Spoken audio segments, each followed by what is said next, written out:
अस्सलाम वालेकुम एवरीवन। कैसे हैं आप सब? आप सबको मेरे चैनल पे बहुत बहुत खुशामदीद। तो जो लोग यहाँ पहली बार आए हैं वो लाइक शेयर और सब्सक्राइब जरूर करें।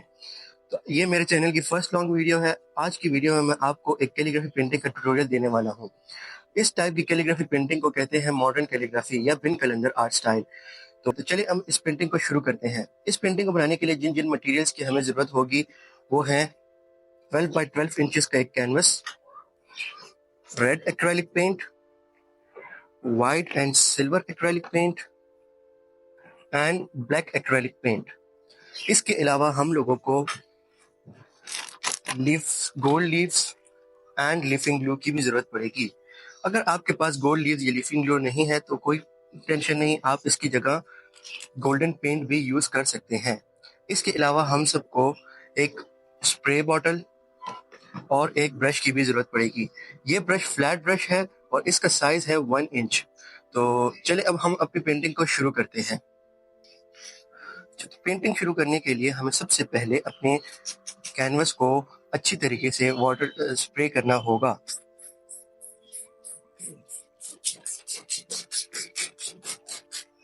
और याद रहे कि हम लोग बैकग्राउंड अपने हाथों से ही बनाएंगे।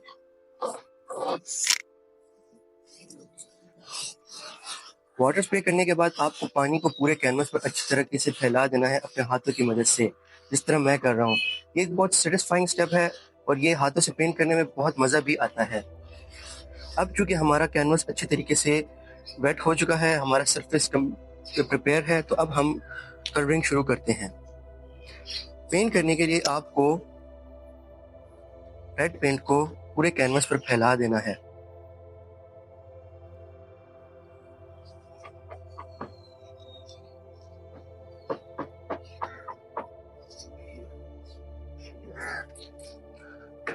और अब हमने अपने हाथों की मदद से इस पूरे पेंट को स्प्रेड कर देना है, जैसे मैं कर रहा हूँ। ये बहुत सेटिस्फाइंग स्टेप है। आपको इस पूरे पेंट को अच्छे तरीके से पूरे कैनवस पर फैला देना है।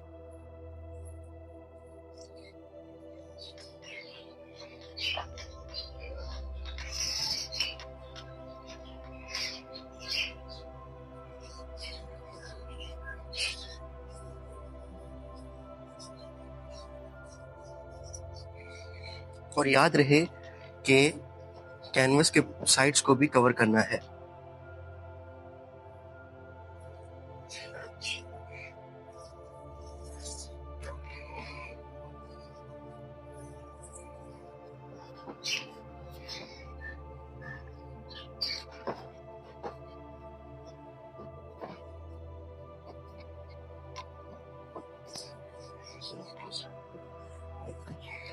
आप पेंटिंग के दरमियान में पानी का भी इस्तेमाल कर सकते हैं ताकि आप अच्छे तरीके से कलर स्प्रेड कर सकें।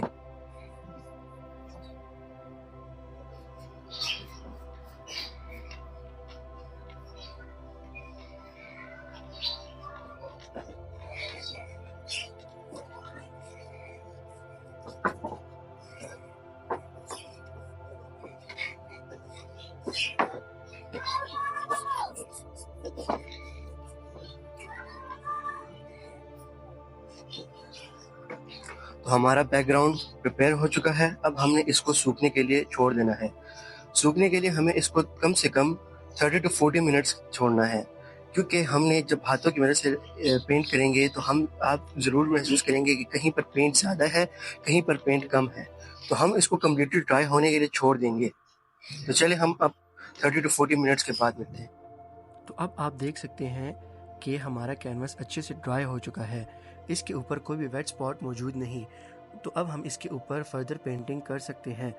इसके बाद हम लोग अपने कैनवस के ऊपर मेन वर्ड की राइटिंग करेंगे। मेन वर्ड के लिए आपको सबसे पहले पेंट तैयार कर लेना है। पेंट तैयार करने के लिए हम लोग 2 एक्रेलिक पेंट्स का इस्तेमाल करेंगे, जो कि है सिल्वर एक्रेलिक पेंट और वाइट एक्रेलिक पेंट। इसको हम लोग एक पैलेट के अंदर निकाल कर मिक्स कर लेंगे और इसका एक मिक्सचर बना लेंगे। मिक्सचर जो है हम लोग 80-20 या 70-30 की रेशियो से बनाएंगे। मींस 80% वाइट एंड 20% सिल्वर का मिक्सचर, या फिर 70% वाइट और 30% सिल्वर का मिक्सचर। हम इन दो रेशियोज में से किसी एक को भी पसंद करके उसके साथ अपना मिक्सचर बना सकते हैं। अब आप देख सकते हैं कि मैंने पेंट्स को निकाल लिया है और पैलेट में डाल लिया है। अब हम इसको पानी के साथ थोड़ा सा स्प्रे कर लेंगे। तो इसके अंदर मैंने थोड़ा सा पानी डाल लिया है और अब मैं इनको पैलेट के साथ तब तक मिलाऊंगा जब तक इनकी कंसिस्टेंसी स्मूथ ना हो जाए। मतलब कि इस पेंट को हम इतना थिन बना लेंगे कि इसके साथ हमारी राइटिंग अच्छे से हो जाए। इस चीज़ का मकसद यही है कि हमारी राइटिंग के दौरान हमें कोई परेशानी ना आए या कोई हार्श स्ट्रोक ना आए या कोई बबल ना आए। तो इसलिए हम लोग इसको अच्छे से मिला लेंगे तब तक जब तक ये एक स्मूथ मिक्सचर ना बन जाए।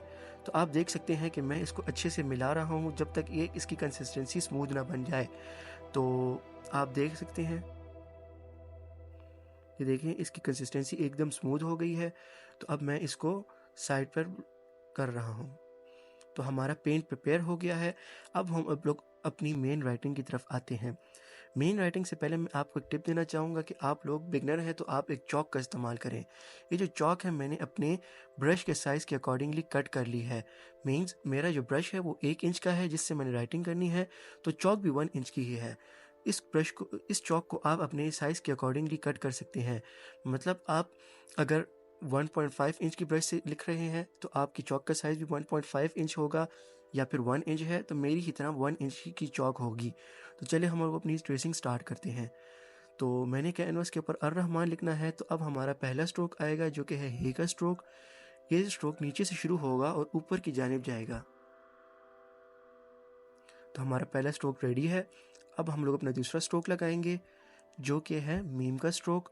हम ऊपर से नीचे लाएंगे और इसको थोड़ा सा साइड के ऊपर ले जाएंगे। अब हमारा मीम भी रेडी है। अब हमने नून लिखना है और उसको कनेक्ट करना है मीम के साथ। तो पहले हम उसका कनेक्शन बना लेते हैं। तो ये देखिए हम लोग अपना नून का कनेक्शन बना रहे हैं और अब हम लोग अपना नून यहाँ पर लिख रहे हैं। ये नून आ गया। अब हम इसके नून का नुक्ता लगाएंगे। अब हम लोग अलिफ लाम और रे लिखेंगे। अलिफ लाम और रे में हे और मीम के ऊपर लिखने वाला हूँ, तो मैंने चौक को थोड़ा सा बेंड कर लिया है। ये अलिफ आ गया, ये लाम और इसी को आगे ले जाते हुए रे, और थोड़ी सी फिनिशिंग मैंने चौक को साइड पे करके कर ली। अब यहाँ पर आप देख सकते हैं चौक को यूज़ करने का फ़ायदा मुझे यही हुआ कि हे मुझे थोड़ा सा अलग लग रहा है, थोड़ा सा अजीब लग रहा है, तो मैं इसको चेंज करूँगा। मैंने वही तरीके से थोड़ा सा साइड पे रखा और अब मैंने ऊपर तक उठा लिया। तो अब आप देख सकते हैं कि अगर मैं इसको ब्रश के साथ करता तो मुझे ये एरर फिक्स करने का मौका ना मिलता। अब हम लोग जो एक्स्ट्रा साइड के ऊपर जो चौक लगी है उसको ब्रश के साथ हटा लेंगे। तो आपने किसी भी किस्म की ब्रश लेनी है और थोड़ा सा इसको हटा देना है। तो आप देख सकते हैं कि ये भी क्लियर हो गया, हमारा मेन वर्ड आ गया। अब हम लोग इसके ऊपर राइटिंग करेंगे, मीन्स अपनी पेंटिंग करेंगे। अब मैं अपनी पेंटिंग स्टार्ट करता हूँ। इसके लिए मैं 1 इंच का फ्लैट ब्रश यूज़ कर रहा हूँ। इसको मैंने इस्तेमाल किया, थोड़ा सा पानी लगाया और वाइट पेंट में अच्छे तरीके से मिक्स कर लिया, एब्जॉर्ब कर लिया, ताकि हमारा वाइट पेंट अच्छे से ब्रश में एब्जॉर्ब हो जाए। तो अब हम लोग पेंटिंग शुरू करते हैं बिल्कुल उसी तरीके से जिस तरीके से हमने चॉक यूज़ की थी। हमने पहला स्ट्रोक लगाया,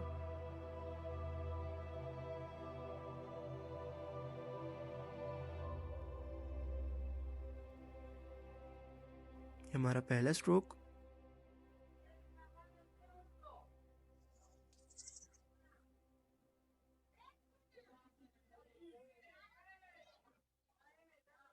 अब हमारा दूसरा स्ट्रोक जो है मीम का स्ट्रोक, हम लोग इसको यहाँ से ऊपर ले गए और अब मीम से कनेक्ट कर दिया।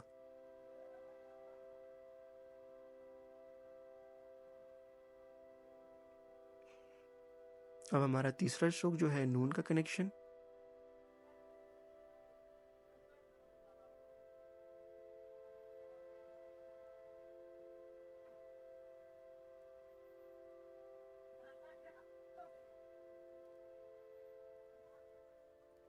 ये हमारा तीसरा स्ट्रोक भी आ गया।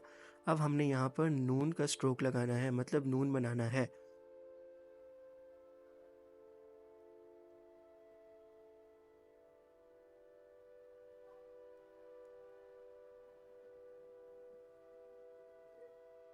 ये हमारा नून भी कंप्लीट हो गया।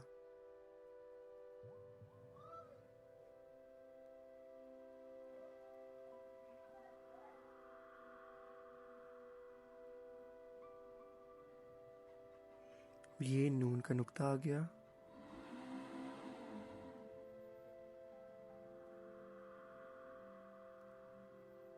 तो हमारा हे मीम और नून रेडी है। अब हम लोग अलिफ लाम और रे को ट्रेस कर लेंगे पेंट के साथ। तो उसी तरीके से ब्रश को थोड़ा सा बेंड किया।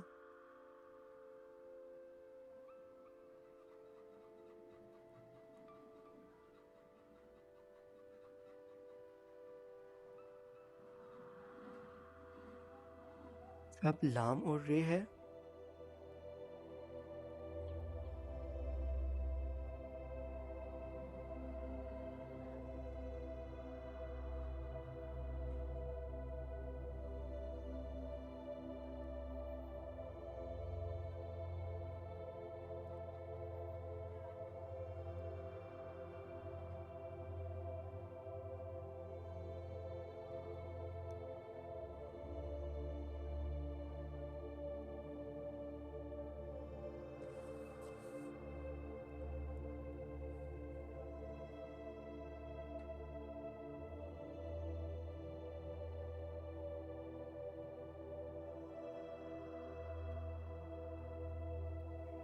और इसी के साथ हमारा अर रहमान का वर्ड कंप्लीट हो गया। अब आप इसके ऊपर देख सकते हैं कि ना ही ये क्लियर है ना ही ये फिनिश्ड है। तो हमने इसको सूखने देना है और सूखने के बाद हमने इसके ऊपर एक दूसरी लेयर अप्लाई करनी है जो कि होगी फिनिशिंग लेयर। तो अब हमारा फर्स्ट कोट सूख चुका है। अब हम इसके ऊपर सेकंड कोट अप्लाई करते हैं। सेकंड कोट के लिए अगेन हमने पेंट लेना है,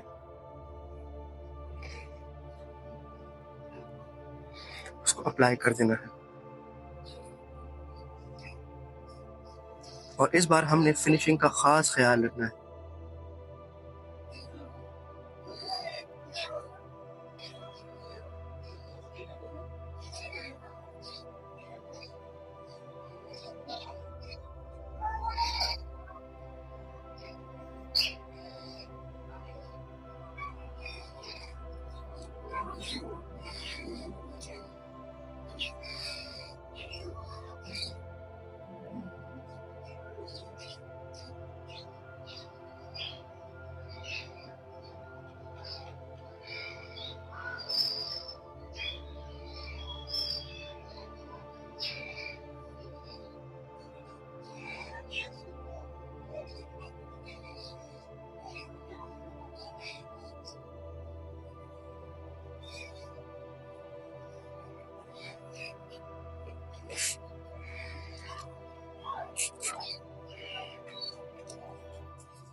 अब इस अलिफ के लिए और लाम रे के लिए लास्ट टाइम मैंने मोटी ब्रश का यूज़ किया था जिसकी वजह से यहाँ की फिनिशिंग ठीक नहीं आई थी। तो इस प्रॉब्लम को सॉल्व करने के लिए इस बार मैं थोड़ी सी स्मॉलर ब्रश का इस्तेमाल कर रहा हूँ।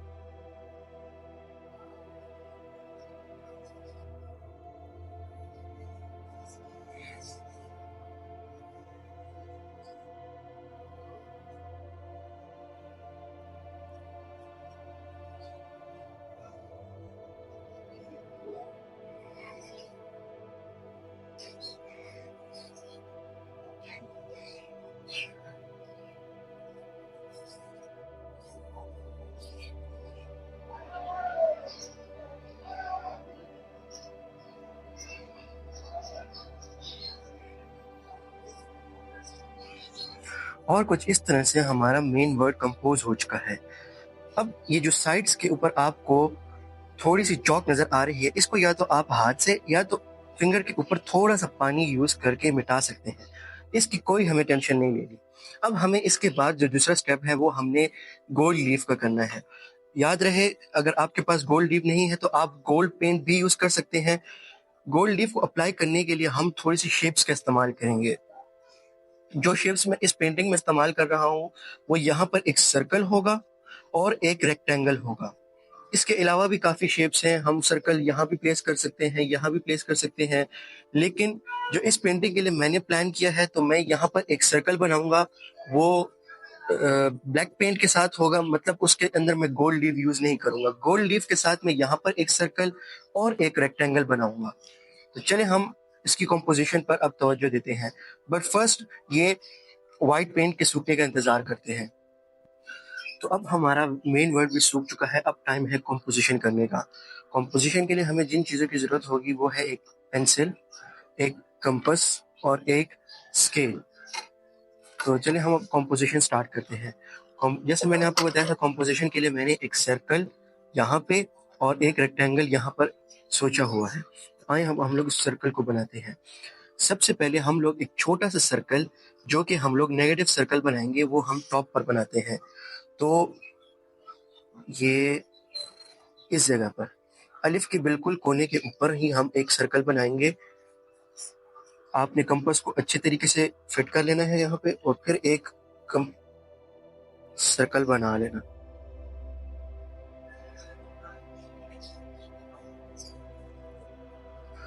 हमने एक सर्कल यहाँ बना लिया। अब हम लोग अपना मेन सर्कल बनाएंगे जो कि गोल्ड लीफ से कवर होगा। तो उस सर्कल को मैं यहाँ पर बिल्कुल अलिफ के इस साइड पर बनाने वाला हूँ और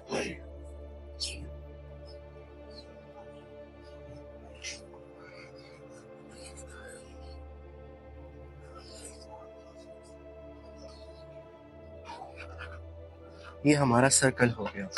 इस सर्कल का जो रेडियस है वो है 2.9 इंचेस और इस सर्कल का जो रेडियस है वो है एग्जैक्ट 1 इंचेस। अब हमने यहाँ पर रेक्टेंगल बनाना है। रेक्टेंगल के लिए हम लोग तकरीबन 1 सेंटीमीटर की गैप से एक लाइन लगाते हैं जो कि नीचे तक आएगी और यहाँ पर हम एक हॉरिजॉन्टल लाइन लगा लेंगे और फिर इसको अपने सर्कल के साथ कनेक्ट कर लेंगे। तो याद रहे कि सर्कल का साइज या रेक्टेंगल का साइज या इस सर्कल का साइज हर डिवाइस पर हर कैनवस पर वेरी कर सकता है। आपके मेन वर्ड की राइटिंग पर डिपेंड करता है कि आपका सर्कल कितना बड़ा होगा, ये कितना बड़ा होगा और रेक्टेंगल कितना बड़ा होगा। तो अगर आपके इसके अंदर एरर भी आए तो आपने परेशान नहीं होना। तो अब हम लोग इसके अंदर लीफिंग ग्लू अप्लाई करेंगे और फिर इसके ऊपर गोल्ड लीफ अप्लाई करेंगे। गोल्ड लीफ मेरे पास जो है वो ब्लूबर्ड कंपनी के हैं और इसी तरीके से जो मेरे पास जो लीफिंग ग्लू है वो भी गोल्ड लीफ की ही है। ये डिपेंड नहीं करता कि आपके पास गोल्ड लीफ किस कंपनी के हैं, बस किसी भी कंपनी के आप यूज कर सकते हैं। मार्केट में बहुत सी और भी ग्लूज अवेलेबल हैं, जैसे मॉन्ट मार्ट के ग्लू और भी कई सारे हैं, मगर मैं ये चूज प्रेफर करता हूँ क्योंकि मैंने आज तक सिर्फ ये यूज किए हैं। इसके अलावा आपके पास अगर गोल्ड लीफ नहीं भी है तो आप गोल्ड पेंट का यूज कर सकते हैं। मैं अपनी पहली पेंटिंग्स में गोल्ड पेंट का यूज करता था क्योंकि मेरे पास गोल्ड लीफ नहीं था। तो चले हम अब गोल्ड लीफ को अप्लाई करना शुरू करते हैं। गोल्ड लीफ को अप्लाई करने के लिए मैं सबसे पहले अपने पैलेट के अंदर थोड़ी सी लीफिंग ग्लू डालूंगा।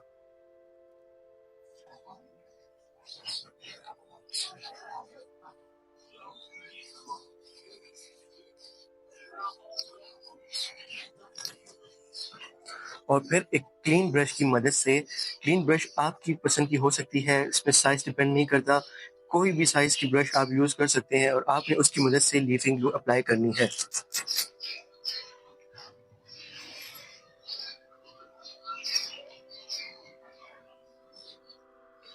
याद रहे, लीफ अप्लाई करने से पहले आपका कैनवस एकदम साफ होना चाहिए, सरफेस पर किसी किस्म का गंद ना लगा हो। तो अब आपने ग्लू लगाना स्टार्ट कर देना। याद रहे कि हमारे मेन वर्ड पर कोई भी लीफ ना आए।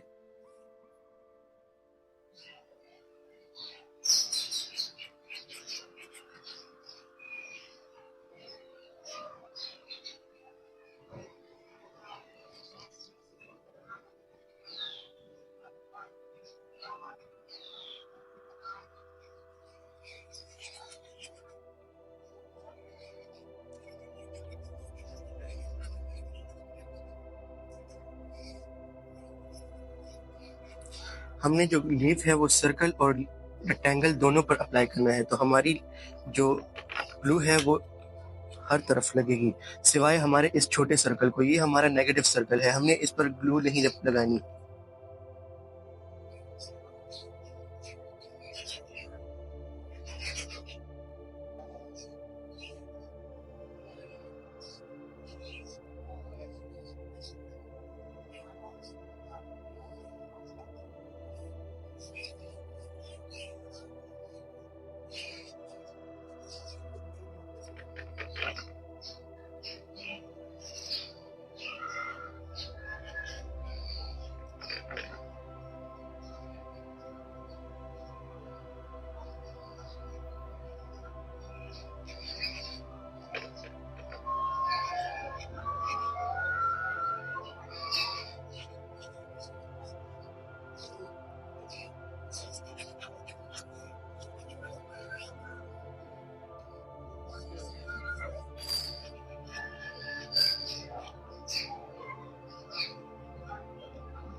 तो हमारे जो जगह थी जिस पर हमने लीफ अप्लाई करना था वहां पर ग्लू लग चुकी है। अब हमने इसको वेट करना है ताकि ये सूख जाए।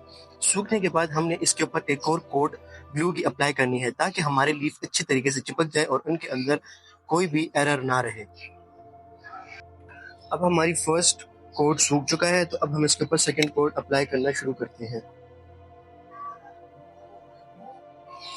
सेकेंड कोट के अंदर उन पॉइंट्स को टारगेट करें जहां पर आपकी फर्स्ट कोट अच्छी तरीके से नहीं लग सकी।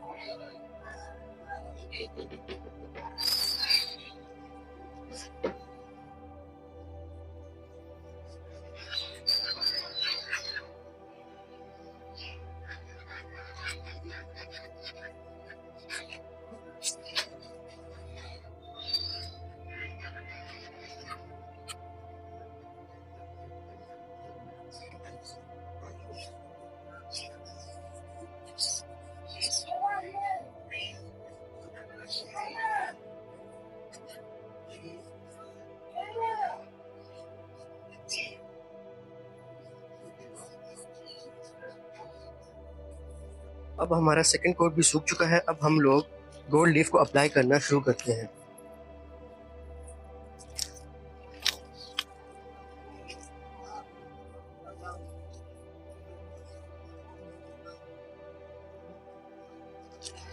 आपने गोल्ड लीफ को उसके पेपर के साथ उठाना है और फिर आराम से यूं रख देना है और किसी वाइट और सॉफ्ट ब्रश की मदद से प्रेस कर देना है।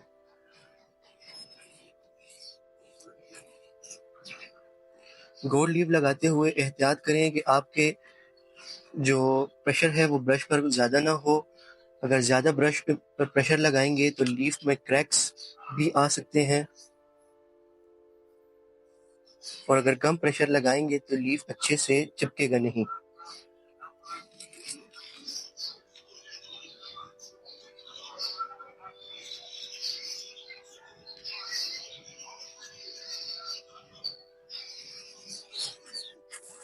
तो हमने एक लीफ लगा लिया, अब हमने दूसरा लीफ यहाँ लगाना है।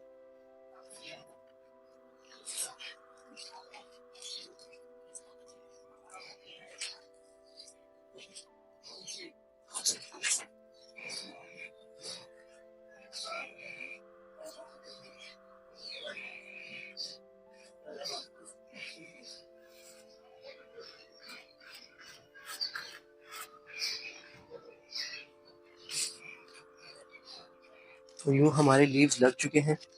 अब हमने इसको थोड़ी देर छोड़ देना है ताकि ये अपनी जगह पर स्ट्रांगली फिक्स हो जाए।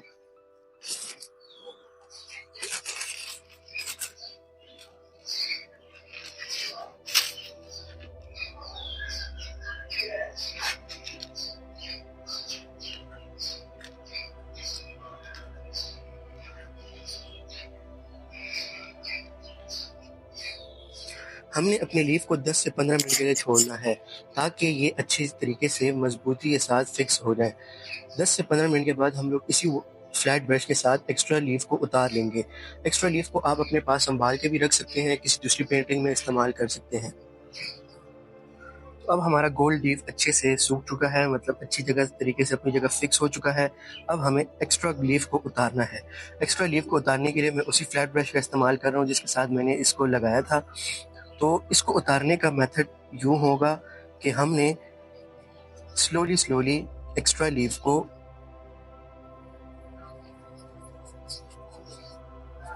उतारना है।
तो अब हमारा लीफ कंप्लीट हो चुका है। ये जो यहाँ पर इरेगुलरिटीज और एरर्स हैं, इसको हमने आउटलाइन के टाइम ठीक करना है। तो तब तक हम इस एक्स्ट्रा लीफ को साइड पर कर देते हैं। आप चाहें तो इसको एक्स्ट्रा पेंट नेक्स्ट पेंटिंग के लिए सेव भी कर सकते हैं। तो आप देख सकते हैं हमारा लीफ प्रॉपरली लग चुका है। यहाँ पर जो इरेगुलरिटीज हैं, इसको हम लोग अपनी आउटलाइन में छुपा सकते हैं। आउटलाइन के साथ हमने इनको मैनेज, जिसको हम लोग लीफ को मैनेज करना भी कहते हैं। हमने फिर यहाँ पर सर्कल बनाना है और ये जो नेगेटिव सर्कल हमने बनाया है, इसके अंदर हमने ब्लैक राइटिंग करनी है, यहाँ पर हमने स्कैटर्ड राइटिंग करनी है और फिर हमने इस वर्ड की भी डिटेलिंग करनी है। ये सब हम लोग इंशाल्लाह नेक्स्ट पार्ट में करेंगे। आज की वीडियो के लिए इतना ही, और आपको कोई भी क्वेश्चन हो आप कमेंट्स में पूछ सकते हैं और मेरे इंस्टाग्राम और टिकटॉक पेज को भी ज़रूर फॉलो कीजिएगा। Links are in the description. तो तब तक के लिए अल्लाह हाफिज़।